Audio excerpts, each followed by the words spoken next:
What's happening, guys? Evan here, coming at you from Colorado Springs in my own beautiful home this time. It used to be an Airbnb at one time, but now I live in it. And I've also got Killian Gordon. So Killian is our business development. Killian, how many houses did you put on this week to the Hosty family?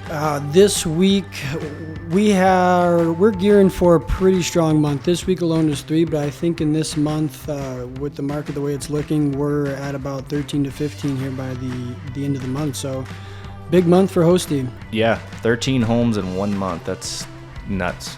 And then we've got Philip Wilburn in Scottsdale. You're coming back here soon. So, yeah. Yeah, I'll be there actually next week, or not even 3 or 4 days. Yeah. So cool. And I'm heading off to California on Saturday, so gonna go stay in an Airbnb out there.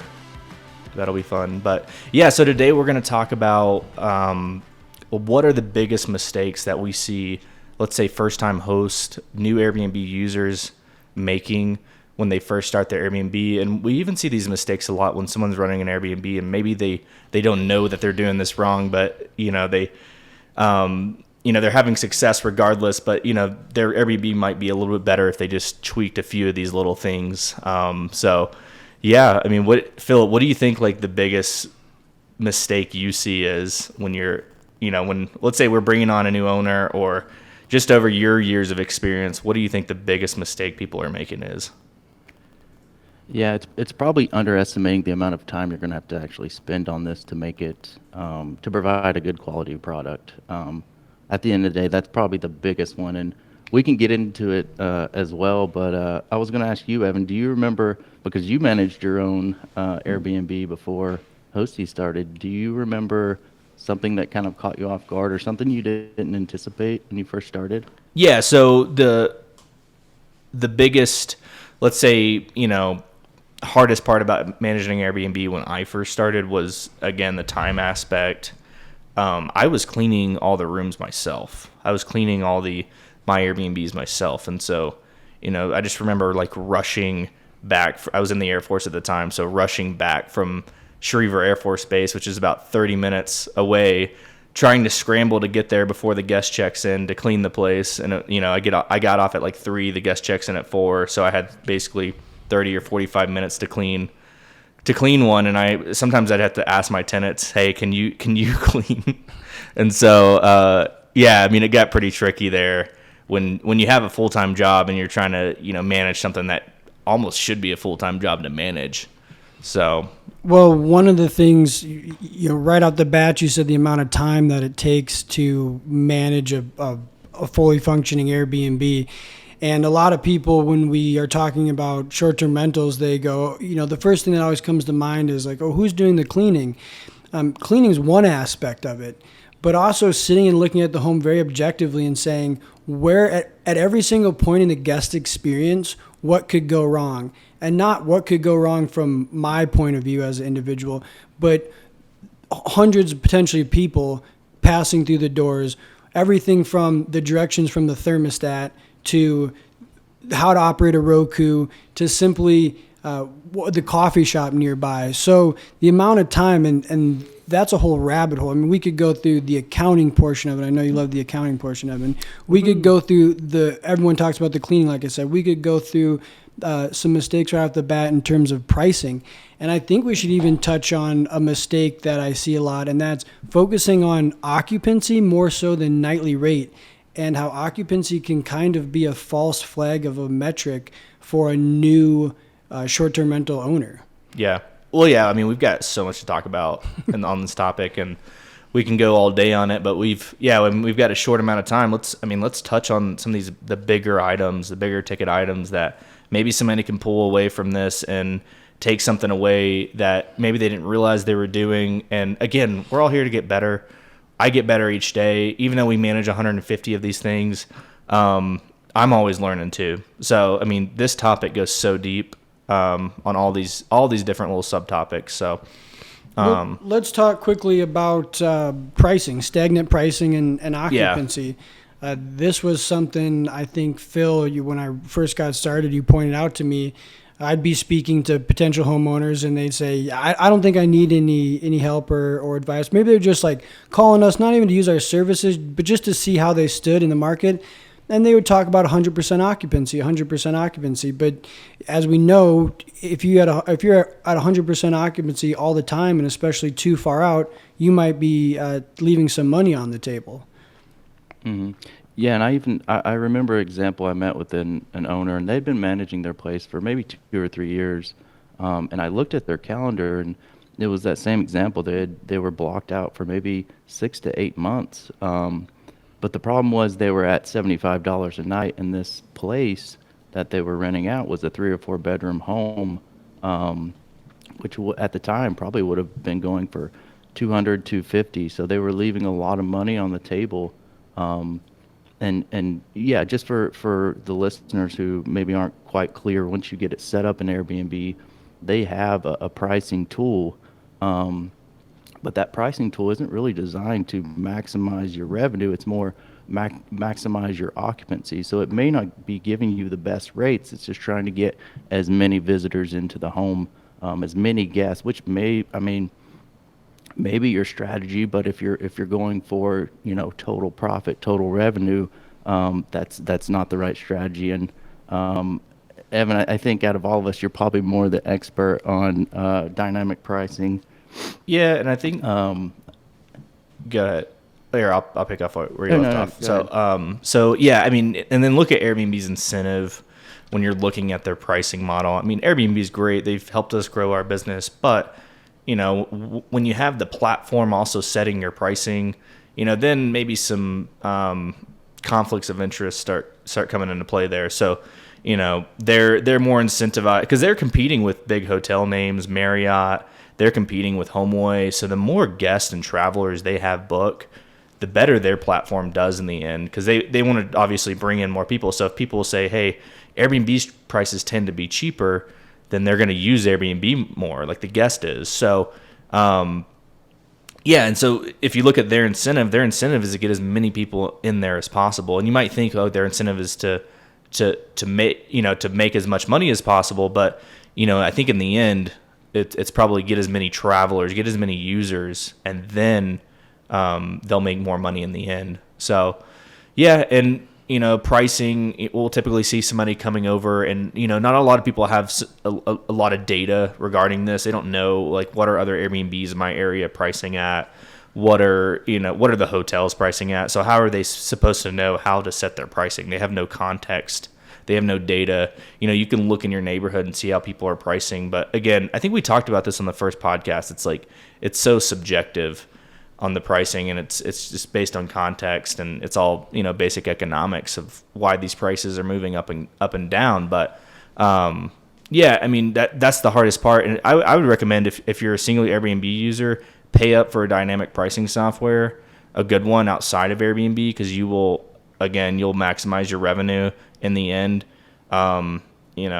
There's going to be some spikes in demand throughout the year. There's going to be some holidays where you can probably make double or triple what your normal average pricing is if you just price it right. Because let everyone else. A strategy we use sometimes is, hey, let's let everyone else book out their property, and then we'll come in at the end and we'll swoop up at a big price because there's no inventory left. Well, that opens up another topic, and that's the mistake of initial marketing for a homeowner. And I think that a lot of people begin to bring their homes live as short-term rentals, and they're very rushed to do it because they have a set date. The one coming up is Memorial Day weekend. I have to have my home up by Memorial Day weekend. I can't miss out on Memorial Day weekend. And we feel that pinch too, because these are large assets and owners have spent a lot of money in it. But when you're looking at it over the course of a year or 2 years or 3 years as a longer investment, like we talked about last week, Memorial weekend, you want to capture that, but you don't just want to push your listing out there at some stagnant price just to grab a booking because that's the date you have set in your mind. Take the time, get those pictures right. Look at your pricing. Use a dynamic pricing.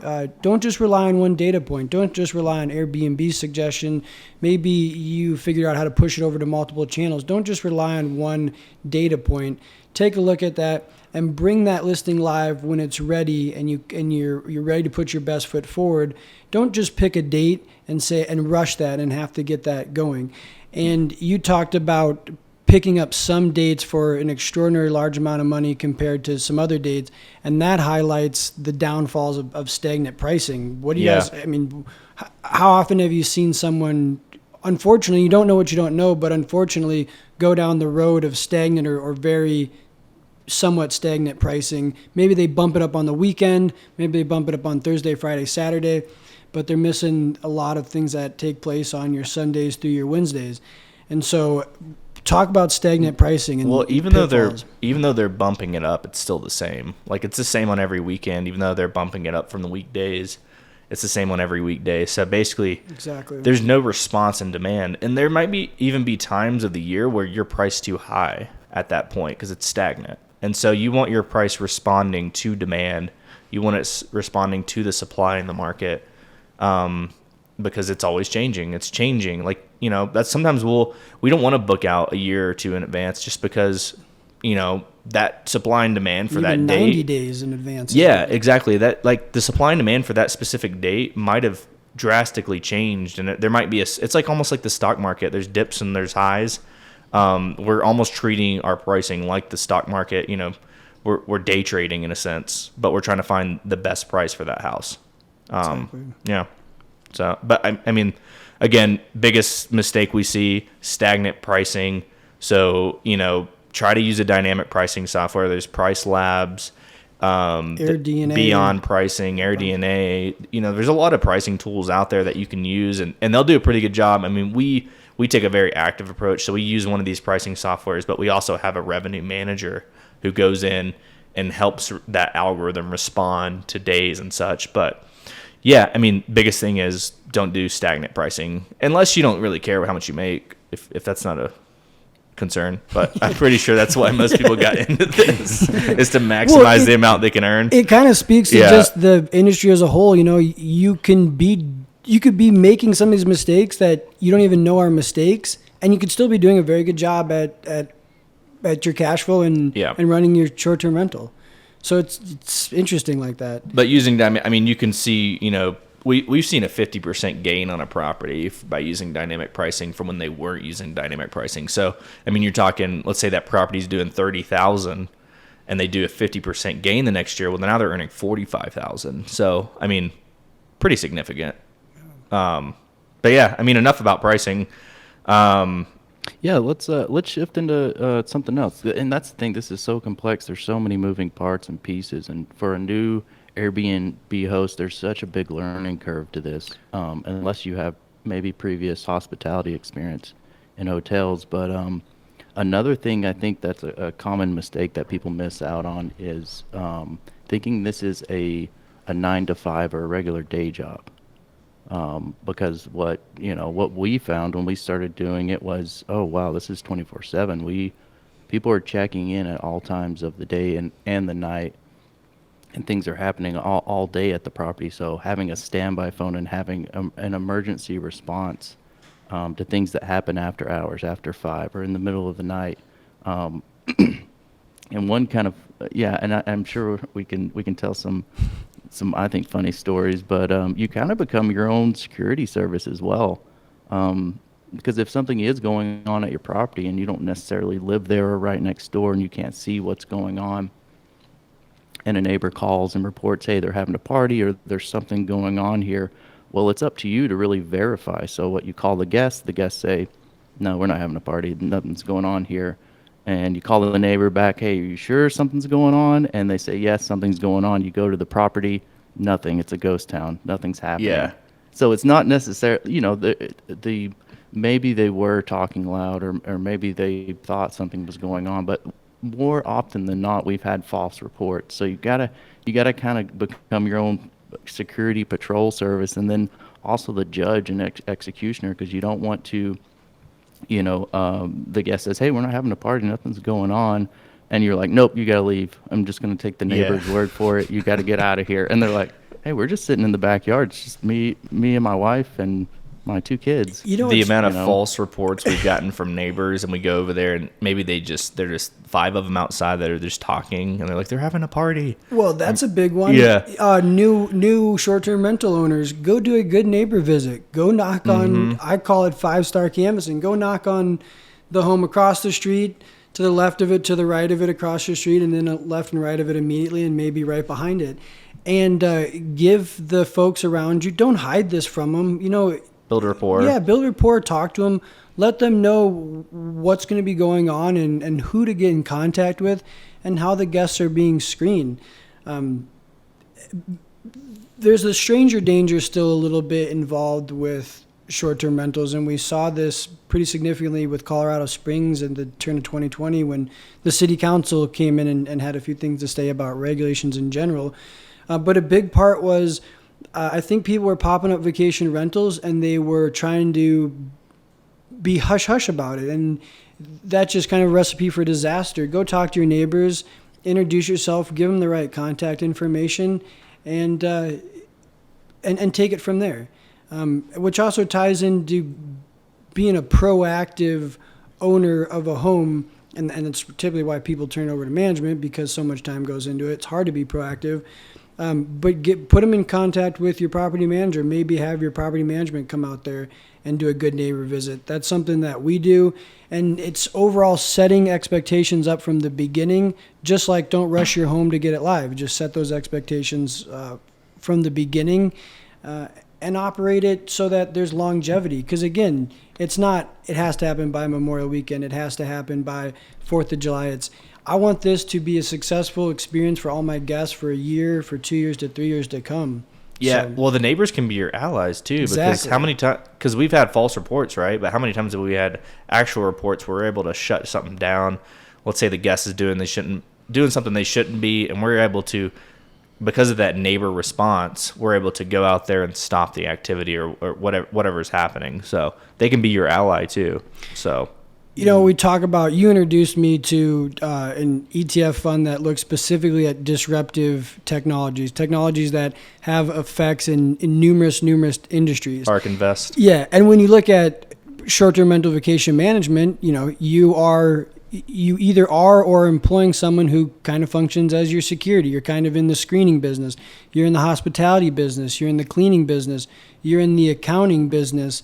In a sense, you're in the regulation business because you're keeping an eye on almost local politics. So there's so many different things that are being juggled in so many different portions that are all brought together in all different industries that are being brought together in vacation rentals.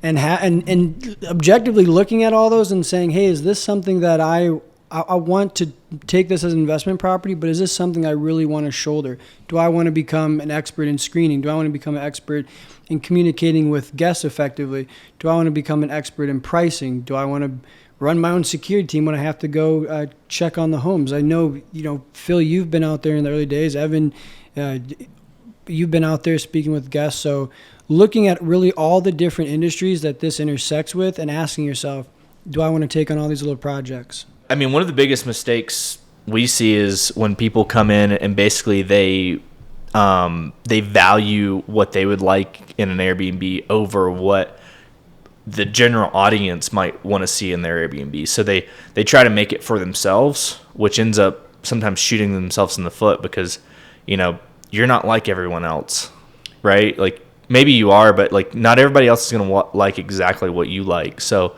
maybe going after a general audience. And I mean, that's the biggest mistake people make in business, I think, regardless, is they don't make a product for their audience, which, your short-term rental or your Airbnb is a product you're giving to people out in the world. And they basically make a product for themselves and not for the general audience that they're after. Yeah, they almost approach setting up their vacation rental as if they would be the only one staying there. And that may sound a little brash, but how you'd want the home set up probably comes into play. But that's just one data point, one person saying this is how I would like an Airbnb. And when you talk about a high-performing Airbnb, you want to appeal to the widest demographic of travelers possible. That could be, a group of one or two 21-year-olds. That could be a group of 65, 75, 85-year-olds, and everything in between, and different mixes of families and relatives. And so when you go to bring your Airbnb live and you go to set up and you go to decorate it, you want to think in terms of what would appeal to the widest demographic possible. You go into nice hotels, and again, this isn't the hotel industry, but there's a lot to be taken from several hundred-year-old industry. Nothing in a quality hotel, in a luxury hotel, is going to turn off any one particular demographic of travelers. And when you talk about marketing, when you talk about your pictures and your photography as the strongest point of marketing for a home, you have maybe 6 to 8 pictures to appeal to someone emotionally, and therefore they're going to book your home. So when you begin to set the home up from a very kind of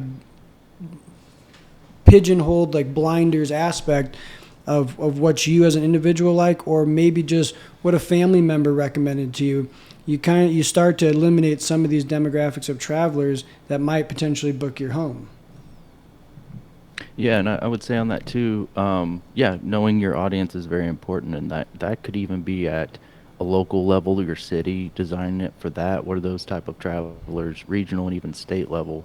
I think a lot of times people will okay, this is kind of how I want to set it up. This is what I would like as a guest in my home. And then maybe they ask some of their family, some of their friends, and their friends are like, yeah, that sounds good. And they just kind of get a confirmation bias. And, like you said, they aren't really looking at the market as a whole and what people are wanting.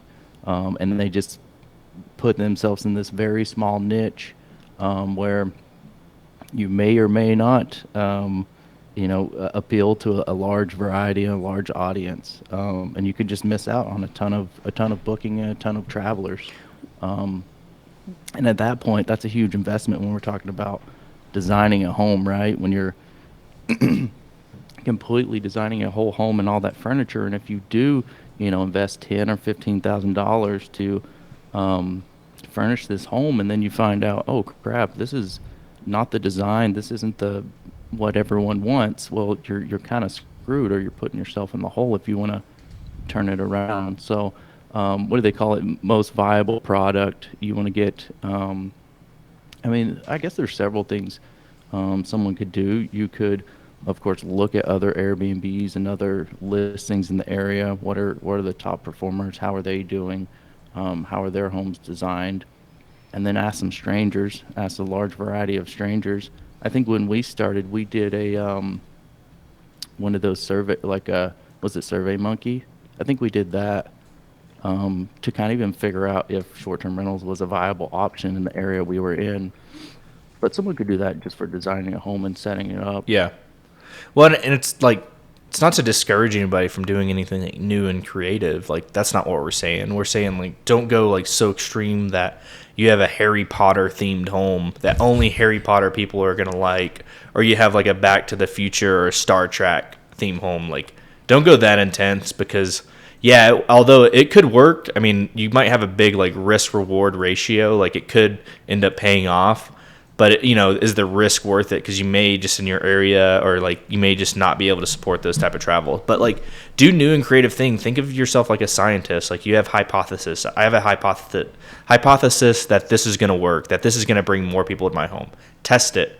See if it works. If it doesn't work, then rechange your hypothesis. And it's not set in stone. You can have a guest give you feedback, and you can go change the home out fairly quickly, and you're on to taking care of the next guest. And you talk about setting up the home with themes, like you're saying, Evan. It's not that don't go out there and be creative. That's not what we're saying at all, and make unique experience. It's just sometimes speaking with homeowners, they, my neighbor, my friend, or my family member, they did this with their home, and it's like a spaceship or something very, very crazy, and that's wonderful, and that home is probably performing very, very well. But the person I'm speaking to, the person in front of me, well, it's a 3-bedroom home, it's a 4-bedroom home, or a 2-bedroom home. It's not a spaceship, So let's see what we can do to take your average home your average residential home and make it the best experience and make it the most welcoming to the largest amount of people. And we're seeing more and more of this. You're seeing, it almost seems like Airbnbs and short-term rentals were these very, very unique stays. I have it set up this way, I have it this theme, and people are paying for that. But as you start to see these areas that you didn't necessarily think would be a good spot for vacation rentals because the home was just a fairly normal home, or it was a little bit further away than some of the tourist attractions in the area, you're starting to see these somewhat plain homes do very well as vacation rentals because they're set up very neutrally. They offer the same experience and accommodations as a hotel, plus everything extra that vacation rentals bring to the table. So that unique theme, that wonderful experience and very lavish theme, that does very, very well for some audience. But if you're taking your home and you're moving it from maybe long-term rental, or it doesn't have anything uniquely off the bat about it, then go and set up uniformed, concise, clean, and well put together, and think about how can every pair of eyes that takes a look at my listing, how can they feel welcome and invited to the home and not have them say no to it because of something that maybe just doesn't click with them on an emotional level. Yeah, I would focus more on amenities. Absolutely. Like, make it stylish, make it Good point. make it a good Airbnb, but don't like pigeonhole yourself into a certain category of travelers. But I would just focus on how many amenities can I add? What are the coolest amenities I can add that people are going to love Would you to have a guys good time say at your home? You're consistently surprised by some of the homes that come on board with us that are face value, they're nondescript homes, but the owner puts the right amenities in it, puts the hot tub in it, puts the pool table in it, the foosball table, and you take a relatively nondescript home and you turn it into a very well performing short-term rental. Clear correlation with the price you can charge for your home, who's going to book your home. I mean, you've now, like you always say, basically, like if you're driving down the road and let's say you're in the 90s and you only have hotels, Yep. one hotel's got a hot tub and one doesn't, and they're close to the same price. Which one are you going to choose? Absolutely. Same thing here. You know, you've got this amenity, your other competitor doesn't. So more amenities probably means the bigger audience you can have. You know, and investors too, people who are buying and holding homes and they're turning them into short-term rentals while they hold it. I walk through a lot of homes with people and they point out things that may be a big deal if it was a residential home, if someone was living there for a year or if a family was living there for several years. Maybe location or distance to a railroad track or items like that in a residential standpoint, you may not want that home, but when you talk about 2, 3, 4, 5 day stays, 7-day stays, some of those things start to go out the window. So from an investor perspective, looking for a short-term rental and going to set it up, don't be too quick to rule out some homes because of some items that may be a concern looking at it from a residential standpoint, and focus more on what can you add to that home to make it a great experience. Yeah.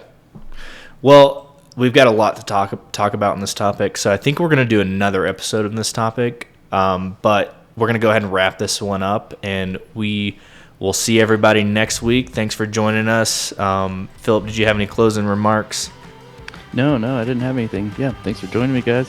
Another good Yeah. good episode. Looking forward to Good talking more number. about this. Yeah. See you soon. Yeah.